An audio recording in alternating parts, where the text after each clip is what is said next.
Hello friends, ரவை கேசரி செய்ய தேவையான பொருட்கள் என்னென்ன ஃபஸ்ட்டு நம்ம சேனல் பார்க்குறதா லைக் பண்ணுங்கள், ஷேர் பண்ணுங்கள், சப்ஸ்கிரைப் பண்ணுங்கள்.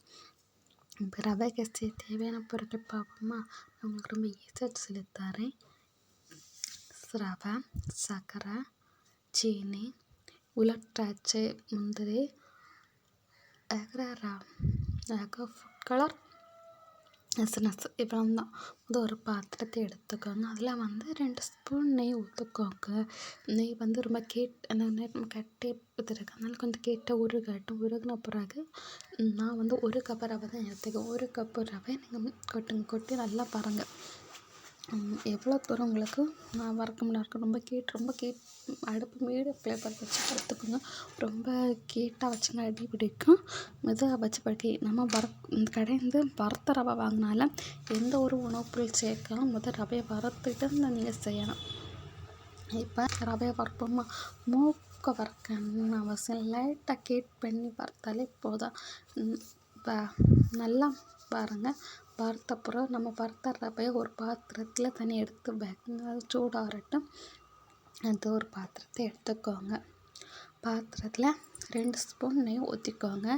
நெய் ஊற்றிட்டு அதெல்லாம் நான் இப்போ 1 கப்பு ரவை தான் எடுத்தேன். அந்த கப்புக்கு 3 கப்பு டம்ளர் தண்ணி ஊற்றிக்கோங்க. ஊற்றிங்க. அதுக்கு முன்னே நெய் சேர்த்துக்கோங்க. நெய் உருகினப்புறம் ஃபுட் கலர் சேர்த்துக்கோங்க. நான் ஃபுட் கலர் உங்களுக்கு இஷ்டம், அந்த விருப்பம் உள்ளவங்க ஃபுட் கலர் சேர்த்தாப்போ, இல்லைன்னா வேண்டாம். நான் ஃபுட் கலர் எல்லோ கலர் எடுத்திருக்கேன். நீங்கள் உங்களுக்கு தேவையான ஃபுட் கலர் எடுத்துக்கோங்க. இல்லாட்டா ஃபுட் கலர் சேர்க்க வேண்டாம். அப்போ ஃபுட் கலர் சேர்த்து நல்லா கொதிக்க வைங்க. தண்ணியை நல்லா கீட் பண்ணுங்க. அப்போ தான் இந்த ரவை நல்லா வெந்து வரும். நல்லா கீட் பண்ணிக்கோங்க.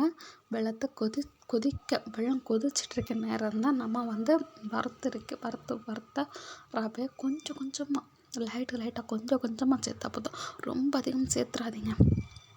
ஏன்னா நம்ம சேர்த்துனா கிண்டிகிட்டே இருக்கணும். அதிகமாக சேர்த்தா அடி பிடிச்சிரும். அதனால மெதுவாக கொஞ்சமாக சேர்த்து கிண்டி விட்டுகிட்டே இருக்கோங்க. ஒத்த கையாக இந்த ஸ்பூன் வச்சு கிண்டி விடுங்க. மெதுவாக ரவை சேர்த்துக்கோங்க. கிண்டி விட்டுட்டு கொஞ்சம் அது வெந்ததுமே கொஞ்சம் கட்டி பதம் கொடுக்கும். இங்கே ரொம்ப கட்டி பதம் கொடுத்ததுமே லைட்டாக ஃபுட்டு மீன்ஸ் நான் பைனாப்பிள் எசன்ஸ் எடுத்துருக்கேன். நீங்கள் உங்களுக்கு தேவையான எசன்ஸ் சேர்த்துக்கோங்க இந்த டைமில், இல்லாட்டிங்க வேண்டாம். அது 1 ஸ்பூன் எடுத்துக்கோங்க. 1 ஸ்பூன்னா உங்களுக்கு தேவையான அளவு எடுத்துக்கணும். 1 ஸ்பூன் அளவு தான் போட்டால் நீங்கள் உங்களுக்கு தேவையான அளவு மட்டும் எடுத்துக்கோங்க. எடுத்து சேர்த்து கிண்டி விட்டுட்டே இருங்க. கிண்டி விட்டு ரொம்ப கட்டி பதத்தை நம்ம தேவையான சர்க்கரை சேர்த்துக்கணும். நான் 1 கப்பு நான் எடுத்து வச்சுருந்தேன். 1 கப்பு ரவைக்கு அந்த கப்பு சர்க்கரை 1.5 கப்பு சர்க்கரை தான் எடுத்தேன். 1 கப்பு எக்ஸ்ட்ரா 1/2 கப்பு சர்க்கரை தான் எடுத்தேன். சர்க்கரை உங்கள் இஷ்டம்தான். சிலவங்களுக்கு சர்க்கரை அதிகம் போட்டு பிடிக்கும், சிலவங்களுக்கு கம்மி போட பிடிக்கும். அதுவும் உங்கள் இஷ்டம்தான். சர்க்கரை உங்கள் விருப்பத்துக்கு நீங்கள் போட்டாலே போதும். ஆனால் மேக்ஸிமமே 1 கப் 1 கப்புக்கு 1.5 கப்பு அதோட கூட தான் போடுவாங்க. அதோட கம்மி போனால் இனிப்பு இருக்காது. அதனால் உங்கள் இஷ்டம், அதை எப்படியே எடுத்துக்கோங்க. அதுக்கப்புறம் நன்கு கலக்கி விடுங்க. நன்கு கலக்கும்போது ஒரு ஃபஸ்ட்டு கட்டியாக இருந்து கொஞ்சம் சர்க்கரை போட்டு இலக்கி இருக்கணும். திருப்பி நம்ம கிண்டிகிட்டு இருக்கும்போது கட்டி பத்து வரைக்கும் இந்த டைமில் தான் நீங்கள் ரொம்ப கிண்டிட்டு என்ன பார்த்தா கொஞ்சம் ஆயில் எடுத்துக்கோங்க. நீங்கள் சாதம் நார்மல் ஆயில் தான் ஆயில் நார்மல் ஆயில் சேர்த்துக்கோங்க. சேர்த்துட்டு அது கூட நம்ம அண்டிப்பருப்பு முந்திரி எல்லாம் சேர்த்துக்கோங்க. சிலவங்க அண்டிப்பருப்பு ஃபஸ்ட்டு வறுத்து போடுவோம் ஒரு பாத்திரத்தில்.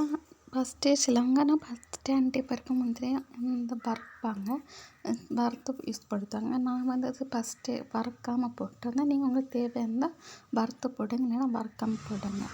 நம்ம ரெடி பண்ண சுவையான ரவை கேசரி ரெடி.